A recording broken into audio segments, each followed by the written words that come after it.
Well, today's focus during the Karen Reed trial is on the investigators and the state trooper who has now been fired in part for what he did during the investigation into John O'Keefe's death. WBC's Penny Kmitt is at the courthouse in Dedham with the highlights from this morning's testimony.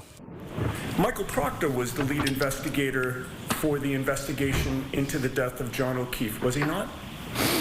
Yes. Michael Proctor wrote the report, correct? Yes, he did. A name familiar to the Karen Reed trial, coming up several times this morning. Michael Proctor was the lead investigator into John O'Keefe's death and a former Massachusetts state trooper before he was fired, in part due to lewd text messages he sent about Reed that he was forced to read during the first trial. Your figures of speech include the following.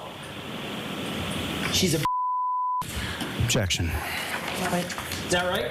Yes. A whack job, correct? Yes. Today's first witness, Connor Keefe, worked with Proctor, the defense trying to paint the picture of a manipulated investigation at the hands of the former state trooper.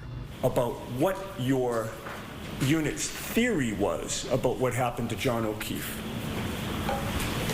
There was no theory. Okay. That after Trooper Keefe presented evidence collected from the scene, including red and white pieces of Karen Reed's taillight and John O'Keefe's shoe.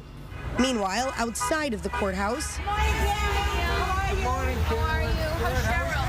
Karen Reed has made it daily routine to greet her supporters gathered at the edge of the courthouse buffer zone, oftentimes receiving gifts and notes. Oh, you're the best. Hey, John.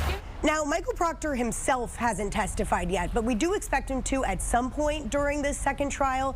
And next up to the stand is Jessica Hyde, a digital forensics examiner. In Dedham, I'm Penny Kmitt, WBC News. You can watch the Karen Reed trial live on our streaming service, CBS News Boston. You can also watch clips of the full testimony from key witnesses by going to youtube.com and searching CBS News Boston.